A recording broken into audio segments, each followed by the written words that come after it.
My name, but there isn't a song about terriers, which in Lakeland have gained lasting fame. No pedigree are these brave warriors, their colour or rules can define, for they're bred for their pluck and their spirit, with a heart as brave as a lion. So always remember your terriers, protect them from wet and from cold, for the love of a life for his master can never be measured in gold. Whether puny or tricksy or merry, rock, jock or Turk, it's the same. One quality you'll find among them, and Gales folk they call it dead game. Now whether he's rough or smooth-coated, he'll tackle badger or otter or fox, run a drain or creep into an hole, or squeeze through a break in the rock. So always remember your terriers, protect them from wet and from cold, for the love of the life for his master can never be measured in gold. He'll yield not to make scolding mourning, he'll fight to the death on his own, though sometimes he may be imprisoned by a rushing of soil or stone. And then the brave lads of the valley, to save him they'll toil day and night, and join in a howl of triumph as he blinks back to God's blessed light. So always remember your terriers, protect them from wet and from cold, for the love of a life for his master can never be measured in gold. And on a crest famous show down in London, where Lakeland is not worth its name, if he showed him a fox or an otter, he'd fly for his life without shame. For he's not bred to creep or to battle, but to sit on a chair in a house. And they do say that one recent champion got chased down the road by a mouse. So always remember your terriers, protect them from wet and from cold, for the love of a life for his master can never be measured in gold. So here's to our gallant flower workers, not duties perhaps, but they'll do. With gameness they've also affection, they'll make you a pal good and true. And when old age your terrier is dying, and all the world about you seems sad, a lick on the hand will console you, for a truer friend man never had. So always remember your terriers, protect them from wet and from cold, for the love of a life for his master can never be measured in gold.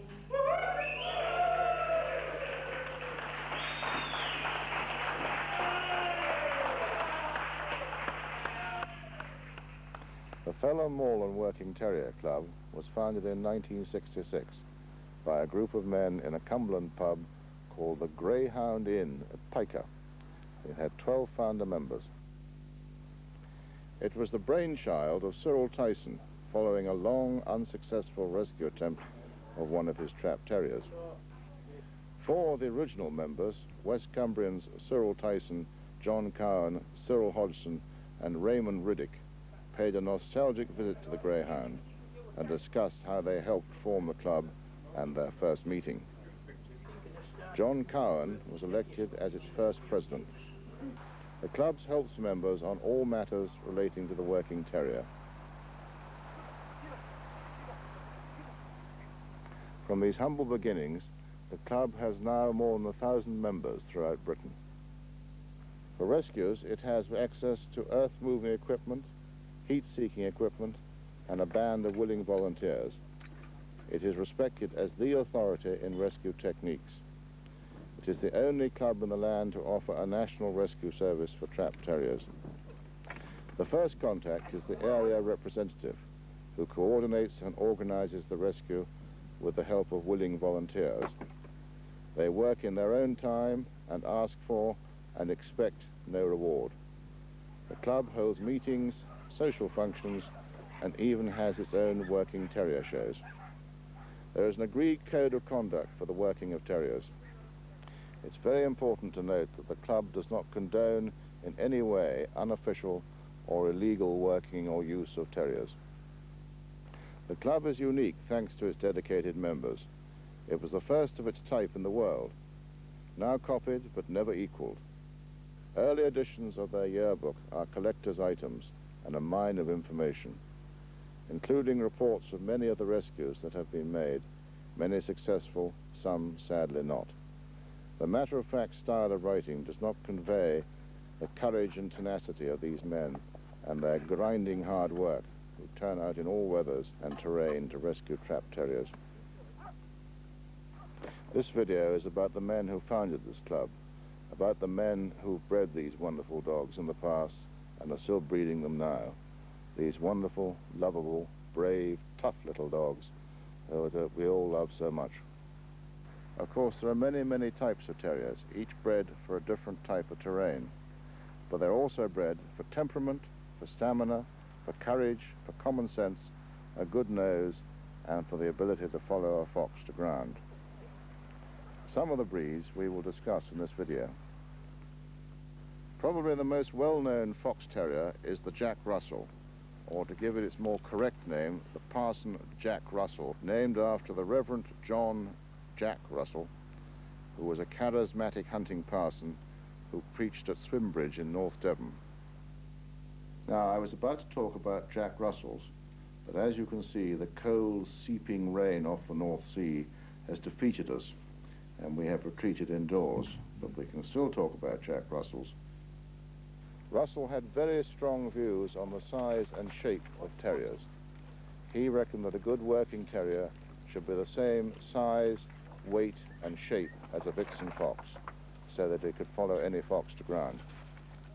And he was, when he was reading theology at Oxford, his milkman had a very good terrier bitch, which he, Russell, bought from the milkman, which he named Trump.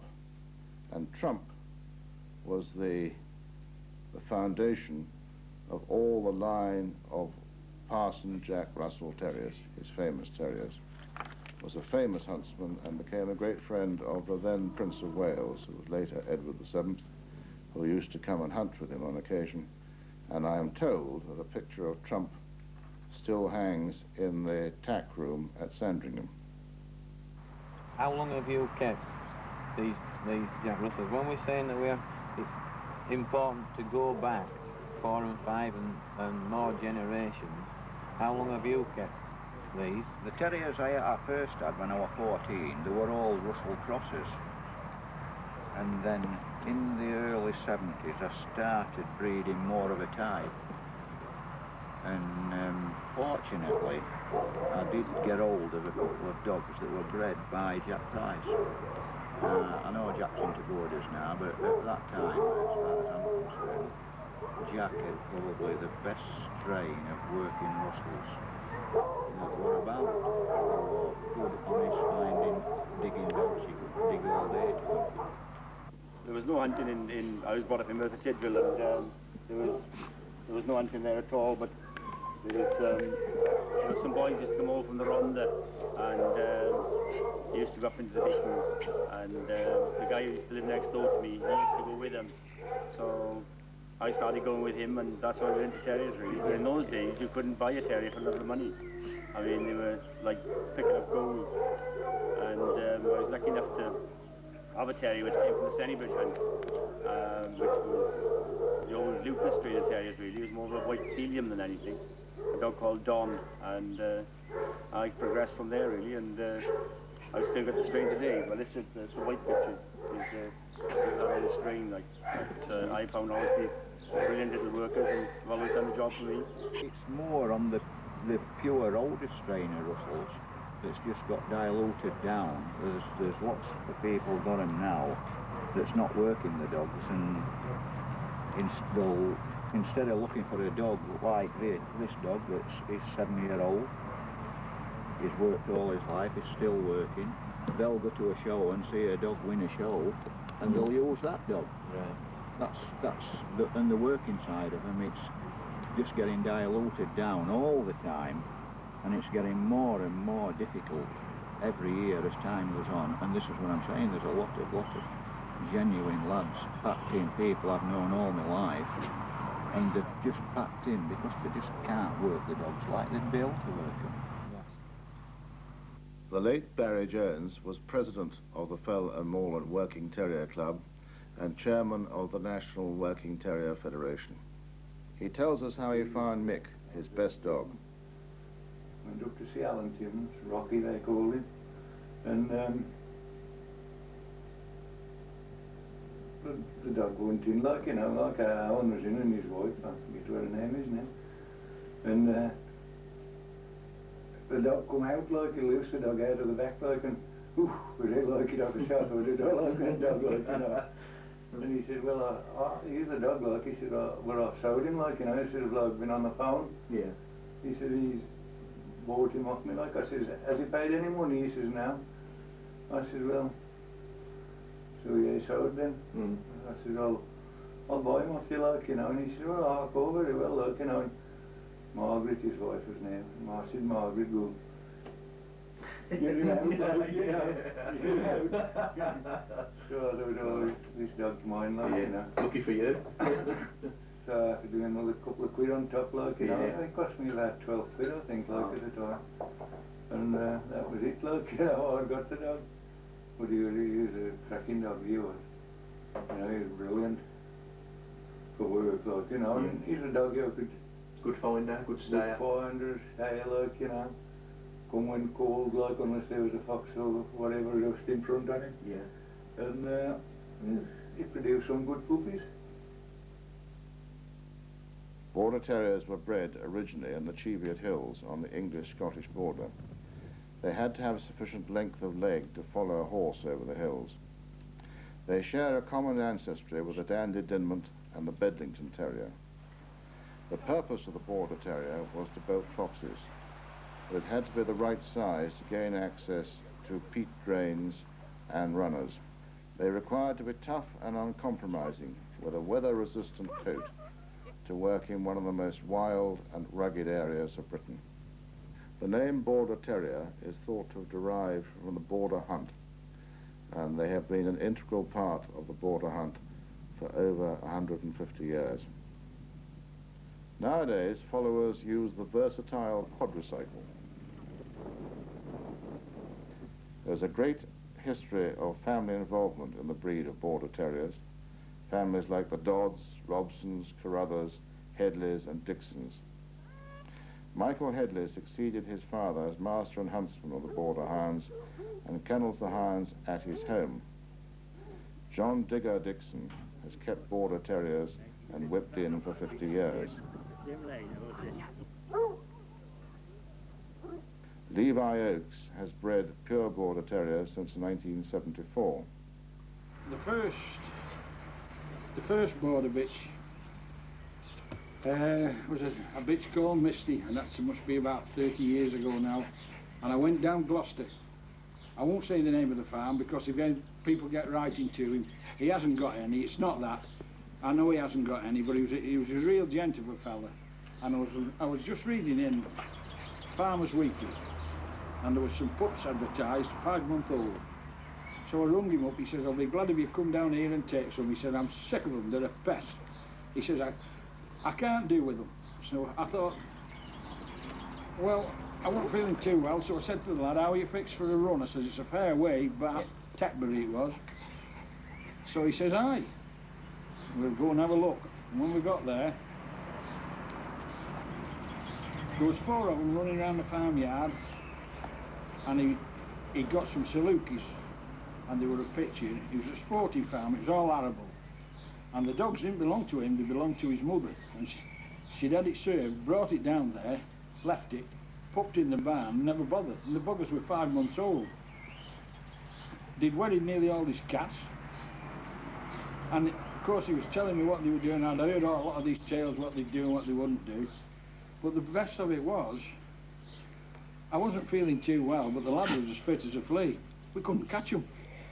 We couldn't catch any of them at all. And how long ago was this, Levi? Must be 30 years ago 30 now. years ago. Yeah. Couldn't catch any of them at all. And he's a lovely blue dog, a blue and tan dog, a beauty, 5-month-old. And I really wanted this dog. He got a kink in his tail, but it wasn't much. But somebody had bought him and brought him back because of this kink in his tail. And I said to him, I'm not worried about a kink in his tail. Like I said, like, are they a working bloodline? He says, to me, like, he says, well, that's the main thing is they've got to go into ground. They're only 5-month-old. He says, and I'm fed up with my men digging them out. He says, they're digging them out of rabbit earths and God knows what. He says, and with some badger sets over there, he says, and I shall be getting them lost. Well, it was a bit of a tale, and it wanted a bit of believing, really, because, well, I hadn't seen them many dogs boarders that would do that sort of thing. But I couldn't catch this dog. And these two bitches, one of them had a bit too much jacket on, and the other one was a bit on the small side. And then I heard a bark in the loose box, and I looked over in the loose box, and there was this other one. And I said to him, I says, what's this one? He says, that's one of the Glitter sisters. He says, but he says, it was a beggar for fighting, he says, with them all. So he says, I've managed to catch that one before you've come, and I've shut it in there. So I said to him, well, I'm not going back without that, so I'll take that. And I had a shock of my life when I asked it. I said, what do you want for them? And he said, well, I'll be that glad to get shut of them, he says. If you could win me 25 quid, you can have it. And the biggest mistake I ever made in my life was I didn't buy the lot. Because if I could have caught the other two, George, I'd have took the lot. But I couldn't catch the buggers.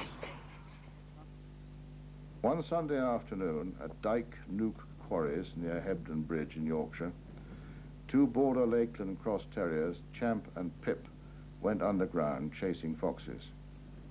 Champ surfaced after 2 hours, but Pip did not come when called. By 7 o'clock it was pitch black, and they marked the entrance to the earth, and Steve Lutty, who was Pip's owner, left his coat by the earth as a scent marker. They came back the next morning at 5:30, Monday morning, and they could still hear the dog baiting in the earth, and they dug until it was time to go to work, and they came back after work and dug again until dusk. Steve contacted the F&MWTC Terrier Club, and they dug again on Wednesday and Thursday, but with no result. They could still hear the dog, but by this time, of course, she was getting weaker. On Friday, they were joined by the F&MWTC area rep, Chris Holton. Together they got within 18 inches of the bitch, whose bark was weaker after 5 days trapped below ground. Large boulders and darkness stopped further progress. On Saturday, the 3 original terrier men were joined by more volunteers and began moving boulders with a turfer and bars.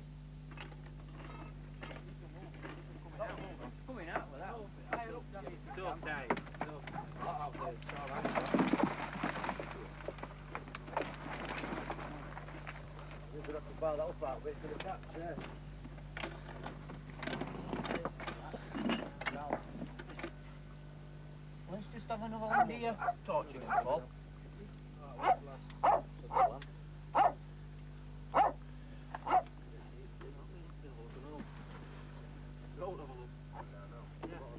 Come on then. Right, that's it. Come on then. No, can you film it? After several hours of back-breaking work, the heartening sight of Pip's face was seen by torchlight through a small crack in the rocks.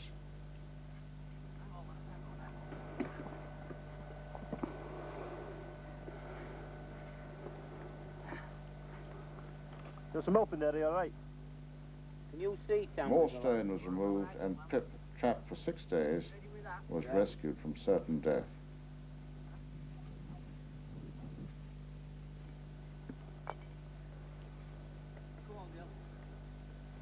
Good lass, come on. Come on, Pip. Good lass, come on. Come on, lass.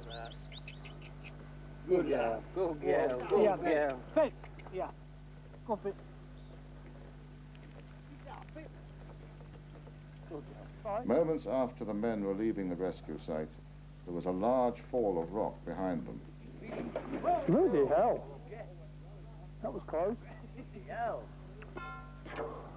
Oh dear. Someone smiled on them that day. In all, some 100 tons of rocks were moved to rescue Pip.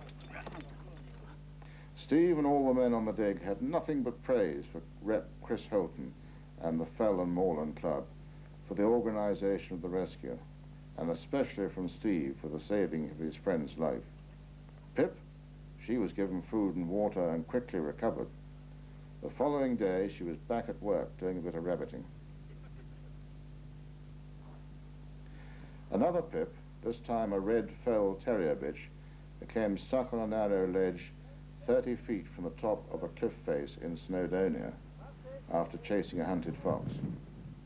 Frank Riley, himself a terrier man, was lured by rope to attempt the rescue. There was a 50-foot sheer drop below to the rocks.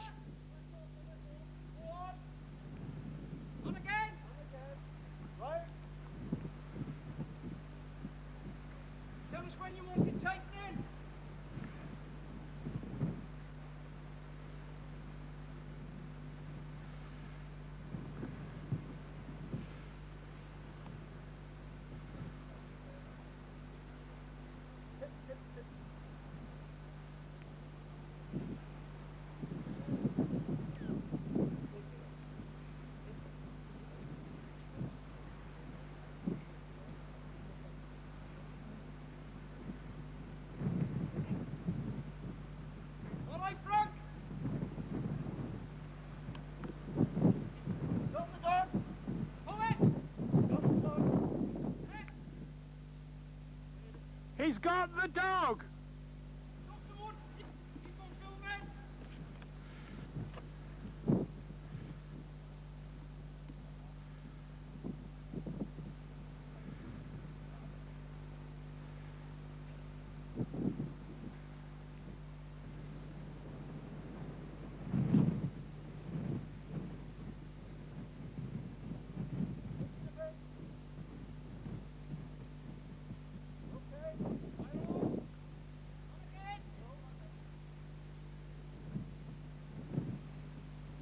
Although the arduous task of removing rock or digging was not needed, Frank from the Fell and Moorland Club carried out the rescue in a professional and effective manner.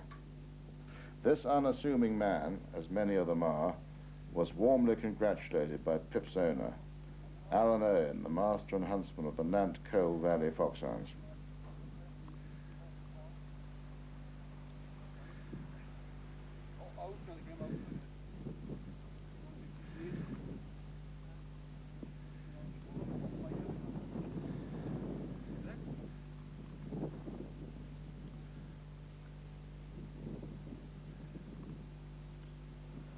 Actually, what happened yesterday, Alan? How did the terrier come to get down there, like, or get there? We were hunting up on that bit of rough ground up there, and we had a fox on the ground, and we bolted him, and he went headlong down that crag, and the little terrier got excited, and she went down after the hounds. These were just two of the rescues carried out by the Fell and Moorland Terrier Club all over the country. Generally accepted as one of the best breed of terrier, the original Lakeland Terrier has existed in the Lake District for centuries. In the last 100 years, the working Lakeland and show Lakeland have split and now show a marked difference.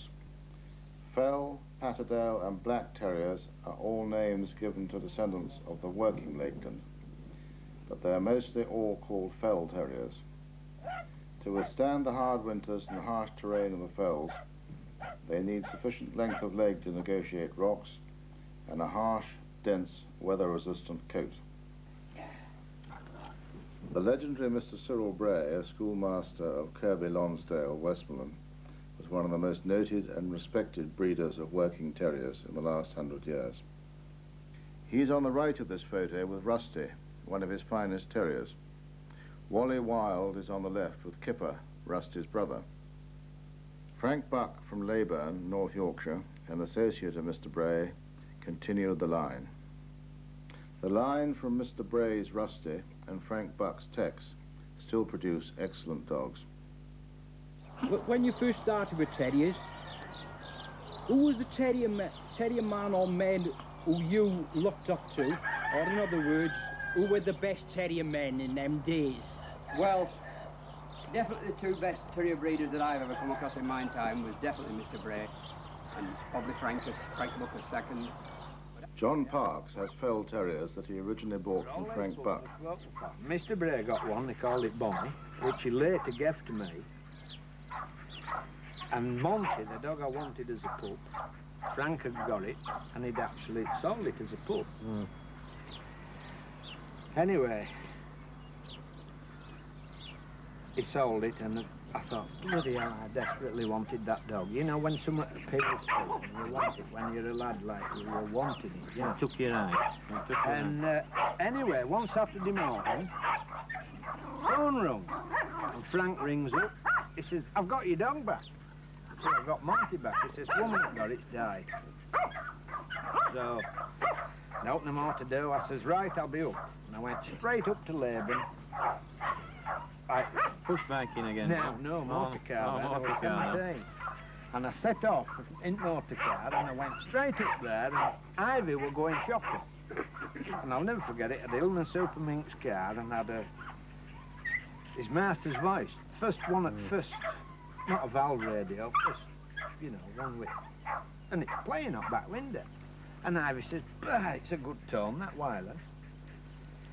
And thought no more about it. Goes to the house and you were always welcome at Books, there were always something to eat, you know. And we went in and anyway, Ivy went shopping after a bit, she come back and we had dinner and I'd getting the dog. Anyway, it come to go in like 3 or 4 o'clock time and Ivy says, do you want to sell that radio? I said, well, I says, how much is the dog? So Frank says, 12 quid. So I says, I'll swap you at wireless for the dog. And I got on the wireless, and that wireless was still going when Frank Buck died. And that's as true as I'm stood here.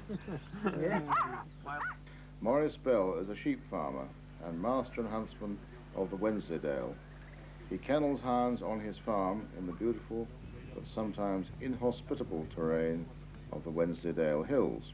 Oh, I like a natural fell terrier. I don't care what colour they are, whether red, black or tan.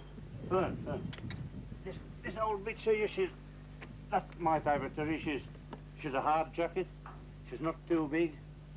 She's, actually she went to Yorkshire Show when she was 3 or 4 years in, but I mean, my daughter took her, I didn't take her. I'm not a showman, but they must work for me. They're no good, I don't care what they look like, they must work. I have a young dog now, a young black and now. It's no to look at, but absolutely unbelievable. She's just what I like in a working terrier. But I don't like them too big, I don't like them too broad. They want to be on a bit of leg as long as they're not too wide. But what's suitable for my type of country? Because when they're hunting up here, they have to go all day on couplings and it's a hard job. They travel through ling, briar, bracken, and when it's snow, they're up to belly in snow all day and ice. They've got to be tough. But a jacket is essential. They must have a hard jacket. No good these smooth-coated ones and these with a lot of jacket. You get these with a lot of jacket, go into a feet hole and they come out absolutely balled up. The food ever to starve before long. I've had them an awful lot of years. I mean, we've kept the same type of terrier and tried to keep them, but you know, you've got to put a bit of fresh blood in. A dog we used was Harry Hardesty Turk. He was a famous dog in them days. Good work dog, worked with Melrek Foxhounds, and everybody seemed to want to put some Turk blood. Well, there's some Turk blood in them, but it's a long way back. A long way back. These terriers, they used to wall, they get over walls, they get over fences, and some of the places, you know, that's the job. They're bred for work, and that's what they enjoy doing. I'm a very, very fair man. I'm not a cruel man. Maybe lots of people think I am, but I'm not. I like to treat them well. They say, well, you know, when they get old, you just put them down. I have an old sheepdog. He just died this spring. He was 18-year-old, and our Wendy's old Ross would be about 16-year-old. This is 8-year-old, and maybe her best working days are over. But I think world of them. There's no way she's going to be put down. She'll stay up here unless she starts suffering. But they're friends, they work for you, they do their best for you, so you have to look after them. Ken Gould is a well-known breeder of black terriers. As good as the black dogs. We didn't seem to throw the pups that the black dogs did, you know. Russells are a lot harder to breed than black dogs, I think. Black dogs are a different animal. Yeah. Modern technology has come to the aid of terrier men trying to locate their dogs below ground. Terrier man Jim McIver fits a locator collar containing a lightweight transmitter around his dog's neck. It sends a bleeping signal to a handheld receiver fitted with a gauge, which indicates the position of the dog and allows the terrier man to plot its movement below grounds. It has a range of about 15 feet. Master and huntsman Mark Hankinson also takes the opportunity to brief the terrier man on where permission has been given to dig.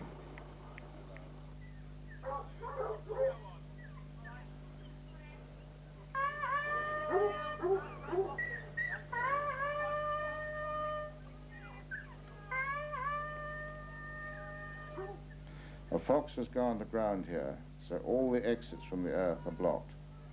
Some with stones, some with nets.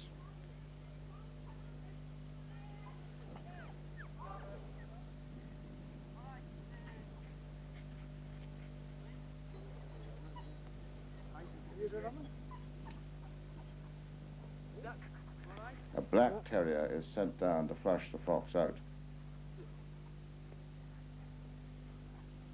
The listening device plots the dog's movements.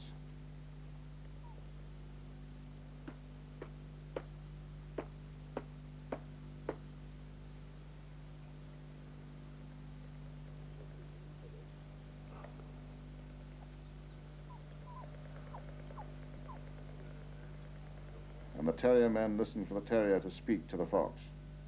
Success! The fox is caught in one of the nets. It is dispatched humanely.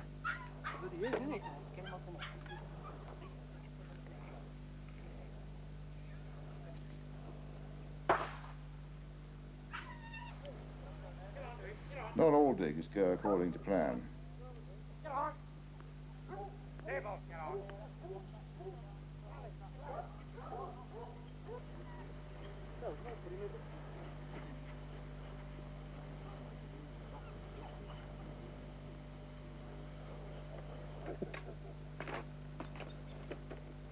Despite all their planning, this fox outwits them.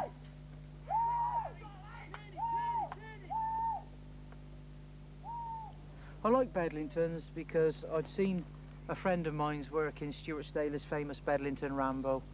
I've seen him hunting, working cover, speaking on a line. I've seen him working foxes, and it was a good, honest, all-round working Bedlington. There's something about him, the character, the depth of sense of smell, all sort of things like that. Just good, honest, all-round working terrier. They're not just for a single purpose digging foxes. They're just an all-round working terrier, providing you've got the right stuff. You know, you've got to have the right lines. First and foremost, I use them for working fox above and below ground. Very deep scented, very good hunting on top, cover, face any cover, nettles, brambles, no matter how thick. Stamina, they'll hunt all day long. They just bottomless stamina. Just keep going. That's what I like about them.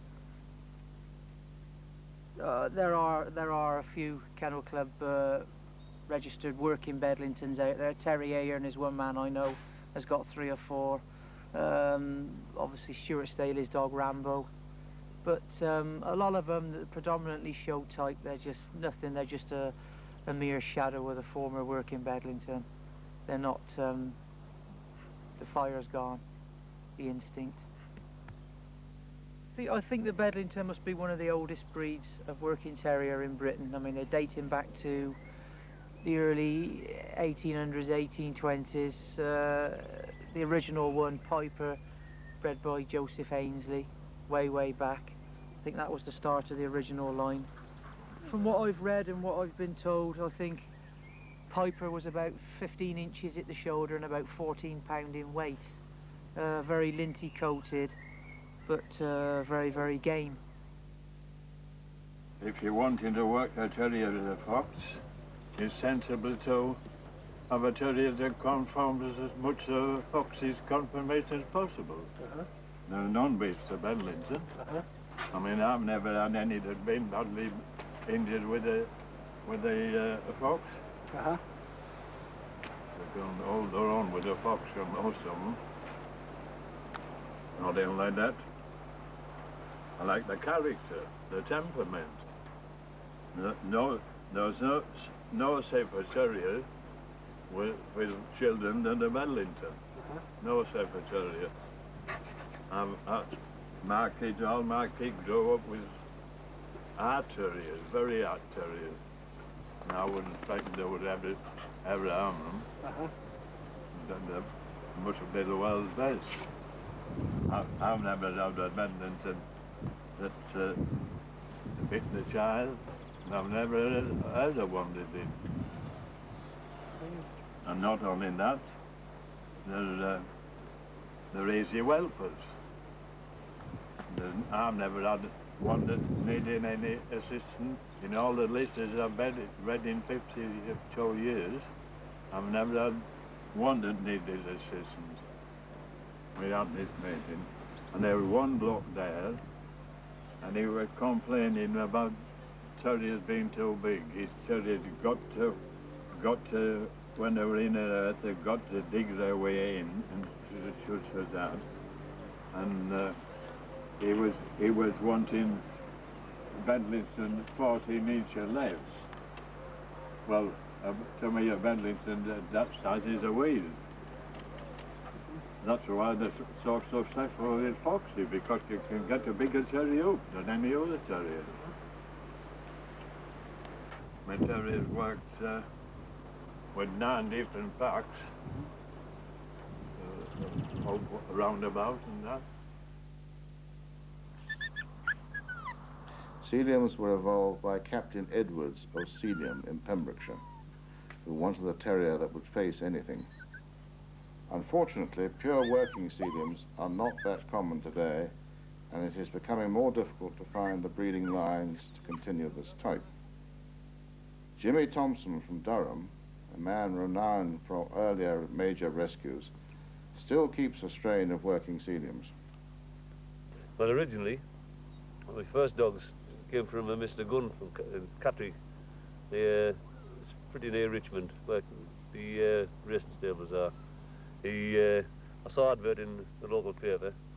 I went along and he had these little dogs.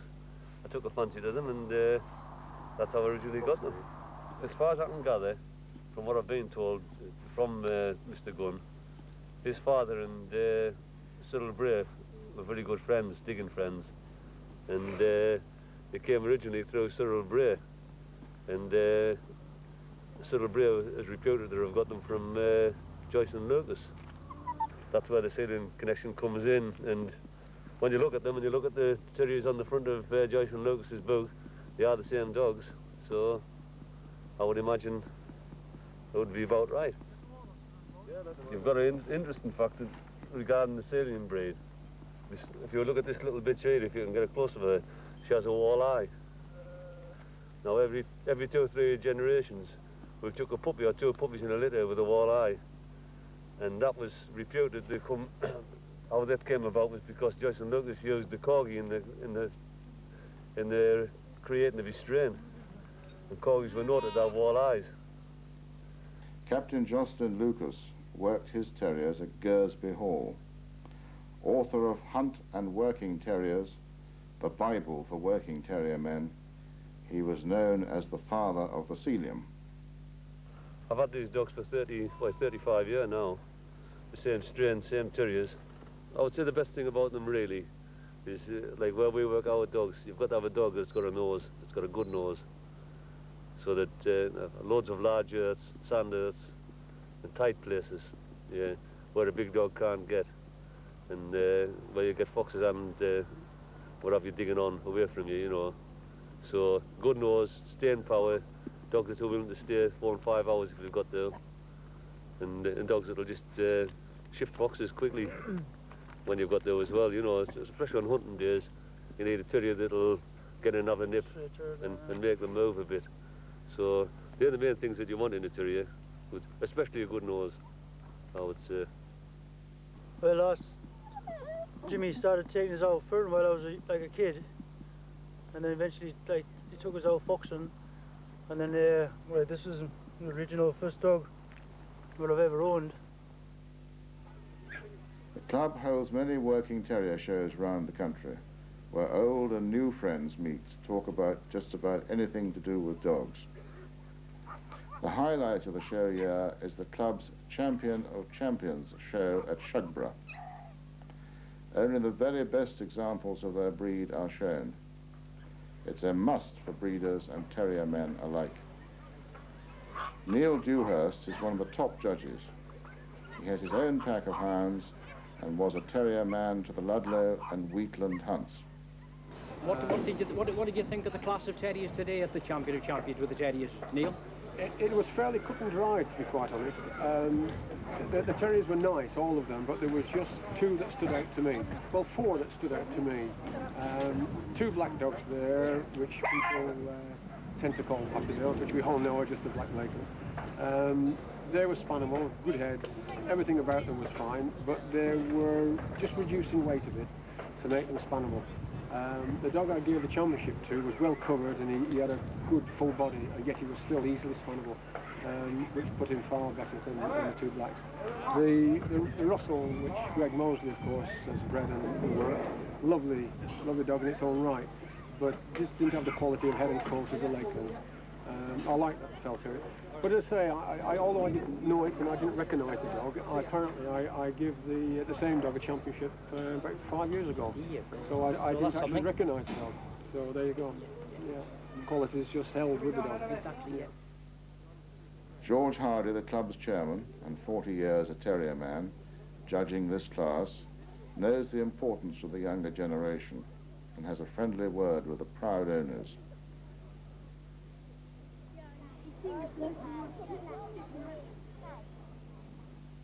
Tony Kirby, a past president of the club, took time out from his judging to talk to the gaffer, a man who needs no introduction, but sadly is no longer with us. Roger Westmoreland, joint master to the Coniston, and one of the few to rise from terrier man to master, chats with Ken Harrison, an experienced terrier man in Lincolnshire and the Lake District. With them is Stan Mattison, joint master of the Blencathra. You get a hard terrier, push it back, push that fox back, and that's when you end up in trouble.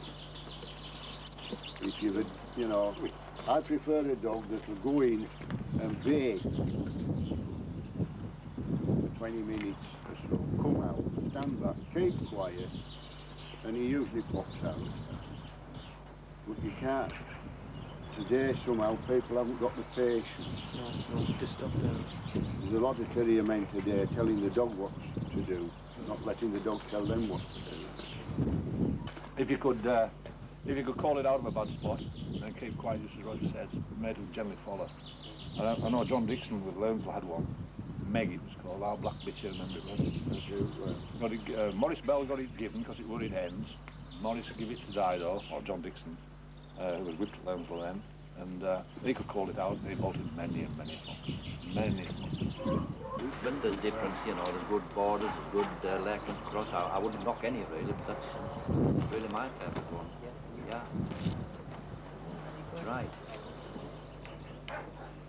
And size is important as well. Well, that's right. Not be too big, as long as it's good and you know, not in the front. Yes. If you know your fox is not going to bolt, and it's just going to sit there and sulk, and terrier just baying and baying away at it, if you can shout that terrier out, mate, it generally comes. But it's like the old saying, there's horses for courses. Definitely. There's dogs for jobs, and that's knowing your dog. There is an astonishing wealth of knowledge and experience amongst club members. Nostalgia and the legends they have known are high on the list when they get together. They tell wonderful stories of long ago, and their tales are worth listening to. And there's a big machine there digging, and it's like digging this ash, you know. That dog went in, and it was in all day, like they pulled hundreds of tons of ash. And when we got to dog, they would dig through with shovel, and you got to dog, and then it just kept working up, and it got into this. Well, I don't know what the hell it was, but the dog, it went from black and tan to pink, and it was as pink paint. It hadn't a black hair on it or a ginger hair, the dog was pink. But it had all its hair on it. It had all its hair on, and it dyed it pink. And when we got the dead terrier, it was pink, and so was Pop. Well, two old ladies came down one day. We watched them, and I said, there's two people coming up, fella, and they're carrying the dog with them that I thought was a Jack Russell dog. And when they landed down, I said, where's your dog? They said, what dog? I said, you were carrying a dog down fell. Oh no, it was a lamb. Well, I said, where do you carry that from? Oh, right on Skyline, there was no sheep. And they carried this lamb 2 mile off fell, down to Bournemouth fell, and then just left it there. And I said, well, what's it going to do? I said, well, they don't know where it's at. Oh, I don't know. So I just started to look around on that after. But anyway, they said, are these yours in here? I said, yeah. Well, you want to be ashamed of yourself. Keeping hounds fast up like that, they should be out and running about free. And if you hadn't been about, would have let them out. I said, well, I'd have took your bloody rucksack in the river. I said, if you'd been, you know, I mean, it's nothing to do with them. They're in good conditions. We look after them. Well, I think if I was giving advice to anyone, and I'm sure they'll agree with me, is that I think the first bit of advice is to respect the animal that you hunt. You know, the aunties, for instance, think that you know, we're all a bunch of murderers and we couldn't give a damn about the animals we hunt. But I've always been led to believe that you must respect the animal you hunt. And what people don't understand, what the general public don't understand, is that terrier work is the most humane way of controlling foxes, and it's the most efficient way. But I wouldn't swap borders for anything. No, I know they're hard to get hold of, and I mean now, and you can get borders, you can pick up borders, but they just don't gel. And you've just got to work at it. And once you've got them, you've got to keep hold of them. They fetched up the remark about people talking of these good Irish terriers years ago, Russells. They actually came off John Hodder and Bro Cartwright from down Gloucestershire. They both died in the early 70s. They'd both been well up in their 80s when they died. They got them off Arthur Heinemann. Them was the proper Russells. They sent 10 or 12 to a couple of people in Ireland, and while they was in Ireland, a little bit of white English Bull Terrier was put into them. Then a man called Eric Furnace, who used to have a private pack of bloodhounds, he fetched about 7 of them back from Ireland, and that's where Terry Duggan got his first dogs from. Then Jack Price got them off Terry Duggan, and Johnny Richards had a lot of that blood in the 60s and 70s, and they were good working dogs, because basically they were the proper old Ilfracombe badger digging dogs, direct from Heinemann, but in Ireland they'd put a little bit of white English Bull Terrier into them. I came off Penny Hill one day with hounds, and I'm coming down with terriers and hounds, walking down. There's a lady walking up with 2 Labradors and 2 kids, 2 little lasses. Well, she just lapped her arms around these kids and these dogs. And I said, I stopped on purpose. I said, what's the matter, love? Oh, she said, your hound. I said, I'm not bother them. You needn't worry, they're not bother them. And it was rather warm, and hounds just flopped down and laid down. And she said, it's unbelievable. My neighbour said that they were a savage animal, and they were. No, I said, our kids dress them up and put them in brownies. They dress pups up and old bitch done that. I said, they play away and they let them out. And I stopped on purpose about a quarter of an hour, and you know, the kids came round. And she said, wait till I go home. My neighbour, she said, she used to want to do because she'd been still into it. Hounds were cruel and they were savage dogs, and they were, you know, I mean, they don't understand. They just don't understand. And one thing I learned was out there, and it's a thing that Mr. Bray and Frank Buck learned, is never put 2 terriers. If you don't know the place, don't put 2 terriers. And often on a hillside, if the fox is only just, and it's a rocky place, be careful, because them places are often the worst, because that's why the fox is just laid inside. I had a 4-day rescue in a big rock place just round the corner, and we're just about giving hope on the job till the last day, and we had a 15-foot shaft dug into the hillside, and how we found the dog was still another 15 foot on, and we never reached her in time. So we had somebody hammer from the inside of the hole, and we walked about on the top till we heard the sound of the hammering, and we measured 15 foot out from that position, took a JCB and dug down and dropped straight on top of the Terrier and got her out alive. We hope you've enjoyed this tribute to a courageous and often unsung breed of dog, and to the members of the Fell and Moorland Working Terrier Club who give so much. We would like to leave you with the objectives of the club: to rescue trapped terriers, to improve the breeds of working terriers by retaining old strains, and to encourage the rural art of working terrier shows.